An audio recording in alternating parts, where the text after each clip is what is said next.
Before starting my presentation, I would just like to say thank you to my advisor for being with me during this time and helping me through this thesis. And also thank you to the committee members for accepting to be my committee members during for my master's thesis. And further, I thank the members in the audience for taking the time for the presentation. First of all, I'd like to thank Mr. Andrew Neusling, who is from the CODA, that is the Central Ohio Transit Authority, who helped me collect some ridership data, which helped me to do this master's thesis. And further, I'm glad to have people from the industry, Mr. Bill Balderas and Mr. Sam Underwood, who work for who is a founder of a company called Futurity in Columbus, Ohio, and the company is based on marketing and data analytics. And further, I'm glad to also have my family members, my cousin brothers, and everyone attend my thesis. So I'm going ahead with my thesis, and my master's thesis was based on a performance evaluation of a public bus transit system based on accessibility to the people. The agenda of today's presentation is I'll be talking about the introduction, the literature review, that is the previous research done, the methodology we have implemented, the results we have got, and the conclusion based on those results and the future research. So in the introduction, since a public transportation accessibility is important for many transit planners, so what is exactly accessibility? In my research, accessibility is defined as the ease for access to a public transit stop where people would be willing to walk a certain distance. And transit agencies require a tool to estimate the demand for the underserved areas in a transit system at the stop level for planning. This research addresses the gap of transit ridership demand estimation in underserved areas with the help of various spatial analytical tools and various publicly available data sources. The problem statement of our research was since public transit agencies needed to have an idea of their potential demand before creating or designing a public transit system, they needed to have a certain tool so as to estimate the demand. And we thought of using ridership as an indicator for demand estimation. And the motivation for such research is like a public transit system is actually designed to help serve the people living in a certain city or anywhere in the world. Uh, and assessing the walking distance accessibility in areas where public transit is non-existent is crucial for the social development of that city. And the contribution for this research is to determine the potential demand of bus stops using the ridership data and a ridership estimation model, which I'll be talking about further, and the incorporation of simple and network buffers, which is used for the data collection of certain variables. Talking about the literature review, that is the past research done in this area, is a performance evaluation is divided into four other subcategories, which is the spatial, temporal, and other categories. In spatials, what is spatial accessibility? Spatial accessibility is based on the walking distance metrics and based on the real road network or a straight line distance buffer. Under spatial category, we have the straight line buffer and the network buffer. A straight line buffer is considering the distance from the bus stop using a straight line distance with a certain amount of threshold. And a network buffer is considering the actual road network of the city or the area. And further, there is research done on the comparison between a straight line versus a network buffer. And under straight line buffers, there are further subcategories such as the walking distance survey, the point centered buffer, and the route centered buffer. A walking distance survey is actually taken with interviewing people and knowing about their preference about which stop and how much they would like to walk. A point centered buffer is using a spatial analytical tool such as considering a bus stop as a point and then taking the radius and considering a certain radius and collecting the variables within that. A route centered buffer is considering a certain route and then taking a buffer within the whole route and collecting the variables within the whole route. In temporal accessibility, what is temporal accessibility? Temporal accessibility is actually considering the walking time of the people from their point of origin to the bus stop. And also, total travel time is considering the point of origin from where they walk to the bus stop and how they travel from the bus stop to their destination and from their destination to somewhere else. Then spatiotemporal accessibility is research is done based on a consistent grading scale. Further, in the literature review, there has been research based on transport demand models, since transit planners need to know the estimated demand for their public transit. So within transport demand models, there are two subcategories, which is the aggregate demand models and the disaggregate demand models. Aggregate demand models consider aggregated data, and within them they have the synthetic or gravity models or direct demand models. Our main concentration is within the disaggregate demand models, since we are considering disaggregated data, and within that you have the discrete choice models. Discrete choice models are actually the probability of a certain individual choosing a certain type of mode of transportation, and within that they have multiple models for trip distribution modeling. In this research, the data sources and tools we have considered are from the US Census Bureau, which is a publicly available data source, and you could get data on the 2010 census data, the employment data, and the income data. And for the land use characteristics, I have considered the Franklin County Auditor website, and for ridership, we have collaborated with the Kora Transit Agency for the ridership data, and then for the road network data, we use an OpenStreetMap, which is an open source project. Further, the tools used in this research are PostgreSQL, which is used for data mining of various publicly available data sources, and then PostGIS is uh, uh, for calculating the road network distances, and then OSM to PG routing, which is for incorporating the road network data into our research. QGIS is used for the spatial data visualization, and SPS is used for the statistical analysis and ridership estimation. This is an overall uh, general view of the methodology. As you can see, we have the 2019 quota ridership data, the 2010 census population in employment and income, and the land use. We use PostgreSQL for data mining, and then having uh, and then creating a one result table. We import that into SPSS and run the generalized estimating equations module. So this module I will be explaining further in the next slide, but the general view is after using this module, we select the estimation model based on the best QIC and QICC value, which is the lowest of both of them.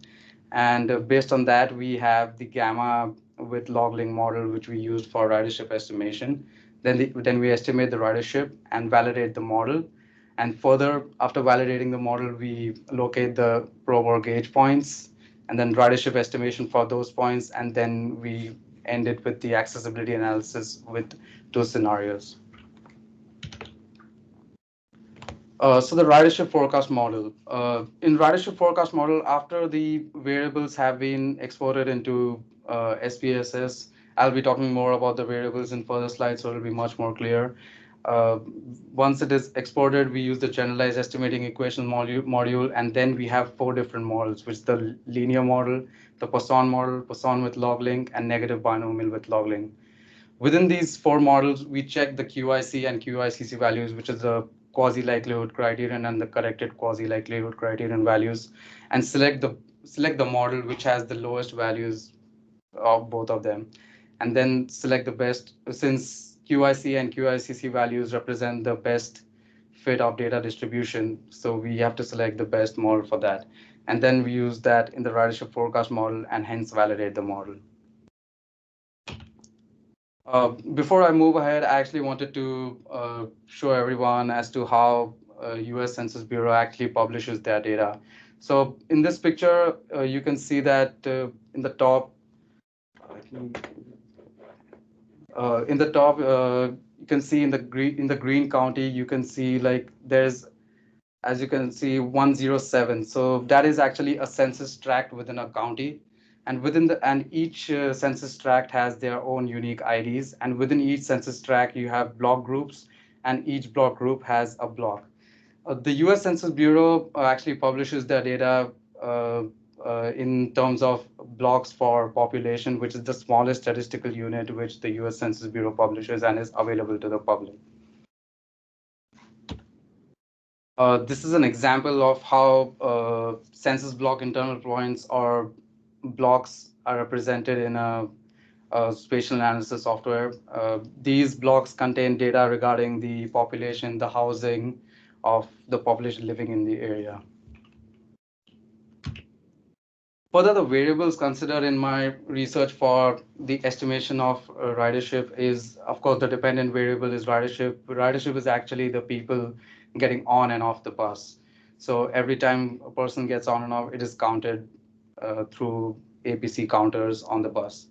And then an independent variable we have considered are the population which is at the census block level, and then income strata 1 to 5, with strata 1 having the lowest income to strata 5 having the highest uh, income people, and then employment is in terms of block group, and then the residential area and the commercial area in the area considered.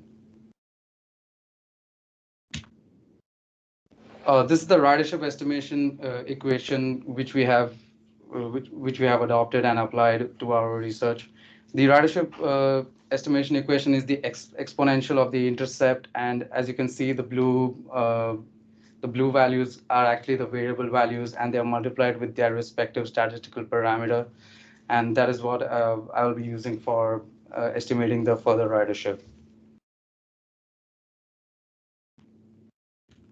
This is the area which we have considered to apply our research in Columbus. It's in the northwestern part of Columbus. We have considered 178 bus stops.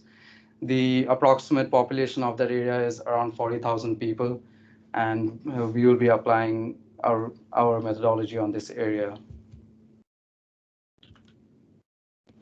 This is an example of how a simple buffer or a straight line buffer actually works. So as you can see, the stop 3957 is located, and then we create a simple buffer using a 400-meter straight line distance.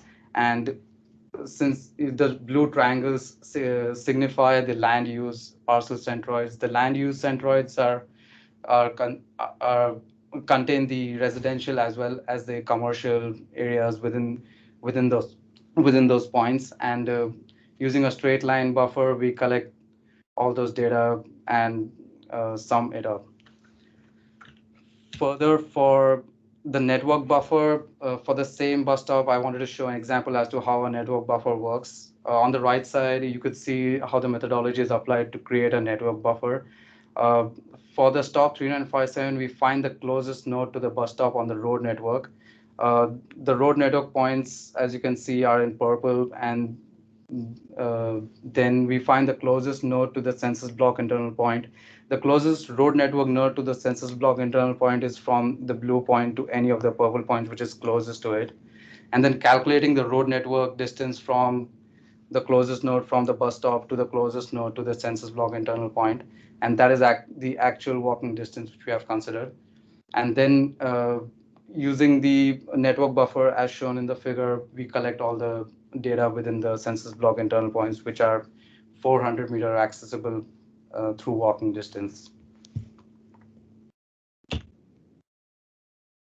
Uh, First, since we have to validate the model which we have considered, we collect the data for all the 178 bus stops as I've shown for the data collection. For example, the population, employment, income, we use the network buffer for all the stops, and for the land use, we consider a simple buffer. This is just the first 15 rows for the data collected, but there are actually 178 stops, so there are 178 rows of data. So as you can see, each stop has its own population, the employment, the number of people employed, which are accessible to the stop, and the income ranges from 1 to 5, the residential area and the commercial area. The residential and commercial area is considered in per 1,000 square feet, and the average daily ridership.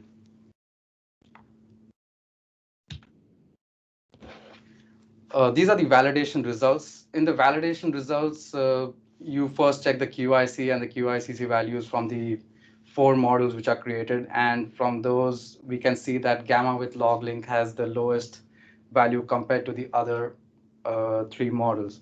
So using the statistical parameters for gamma with log link, we further move ahead with the ridership estimation equation. And from the statistical table below, you could see that the intercept, the Inc. 4, that is the income strata 4, the commercial area have the most significance in the statistical analysis, and hence we use the beta coefficients for those variables. So in order to validate this methodology, what I did was collected data for all the 178 bus stops and randomly selected 6 bus stops and removed them from the data set. Those 172 bus stops are then used as input for the SPSS analysis, then created the statistical analysis, and hence estimated the ridership for the bus stops for which the ridership was already known in order to validate the methodology. So as you can see, these are the 6 bus stops for which I had estimated the ridership, and the percentage errors for them are as shown in the table. But as you can see, for one of the stops, it showed a percentage error which was pretty high, like minus 57%. But the average percentage error for all the stops was minus 6.77%.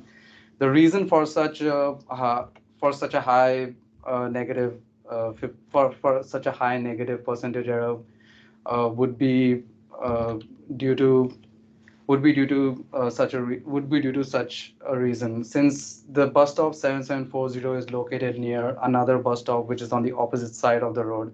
It serves within the same area, so there is a service overlap. Also, since it is a since these two stops can serve people who go in totally different directions, so it actually depends on the person whether which direction he would want to go and consider going through that bus stop. Also, it depends on the physical characteristics of the bus stop, such as the comfort, whether one bus stop has seating or not, and many more factors. Also, in our analysis, since the ridership data we have used is only for one trimester, which is from September 2019 to December 2019, so that could be one of those reasons where we could have some inconsistencies in the estimation. Further, moving on to the once we have validated the methodology, we further move ahead and apply the methodology in the area which I have considered. In the figure shown on this slide, you can see the 178 bus stops, but also the blue triangles which show the probe or gauge points. So what exactly are these probe or gauge points? Using these probe or gauge points, I would actually like to show like how we can improve the accessibility for this certain area since within the area we could see that there were no bus stops. So moving ahead. And I would like to talk about as to how these probe points were located using the area as shown in the circle. Uh, so this, so the probe points are actually the centroids of the block groups, and the block groups are shown in the colored region as shown for the three centroids. For C1, as you can see in pink, it is the centroid of the pink region. For C2, it's the centroid of the green region. These are all block groups, and we have considered the centroid of those block groups as for a probe or gauge point, and it is done for all 26 probe or gauge points for the whole region.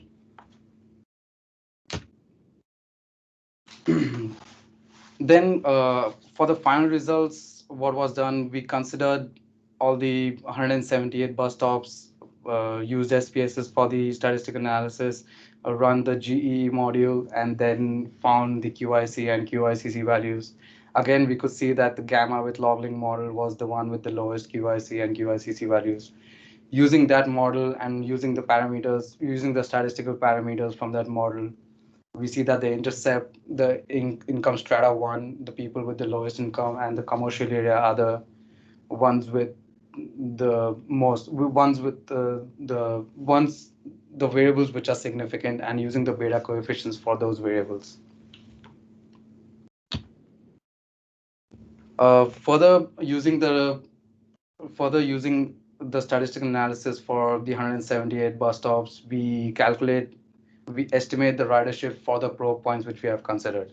This is an example of the 10 rows of probe points which I have shown, but actually there are 26 of them.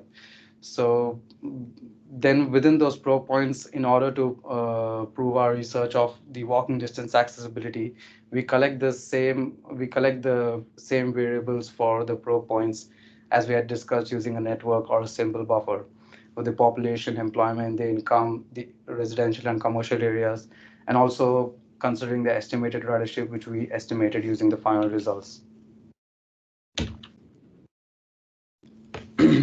So moving on to the accessibility analysis, I have created two scenarios for the accessibility analysis.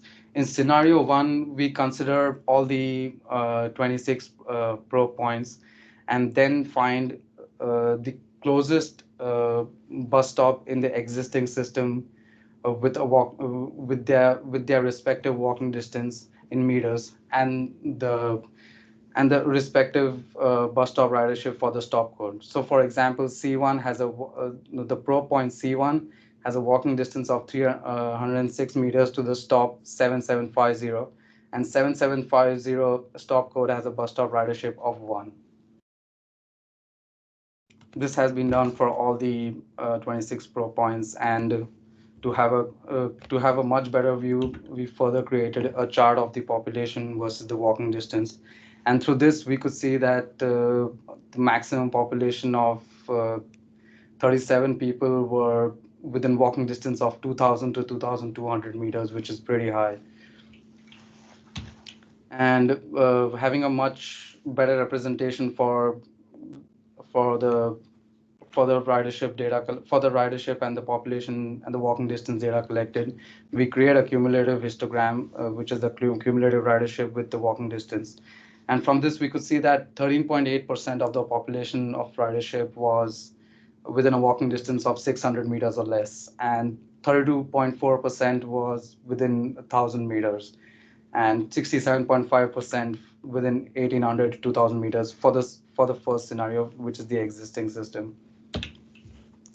In scenario two, what we consider is now, as you can see in the table below, the probe points with the estimated ridership 15, 18, 21, and 12. We actually considered to take the ridership for those probe points whose value was greater than 10. So these were four probe points whose value was greater than 10, and we use these probe points as potential bus stops and do the same analysis for scenario two as we did in scenario one. Similarly, the data for uh, the scenario two, considering the four new potential bus stops, was done, and then the data was collected, finding the closest walking distance the to the respective bus stop, and the population versus walking distance chart was created. In this, you could see that the maximum population is within a 200-meter walking distance, which showed a significant improvement. And considering the cumulative ridership versus walking distance, we could see that within a 600-meter distance, 45.4% of the population was accessible, and 65.9 was accessible within 1,000 meters, and 86.8% of the population was within 2,000 meters. To summarize both the scenarios, we can see that for a 600-meter walking distance between scenario one and scenario two, there was an increase of 31.6% of the cumulative of the ridership percentage. And for 1,000 meters, we could see 33.5% increase. And for 2,000 meters, we could see a 19.3% increase. And in the table below, we could see that the average walking distance was reduced by a value of around 205 meters, with an average distance of 205 meters.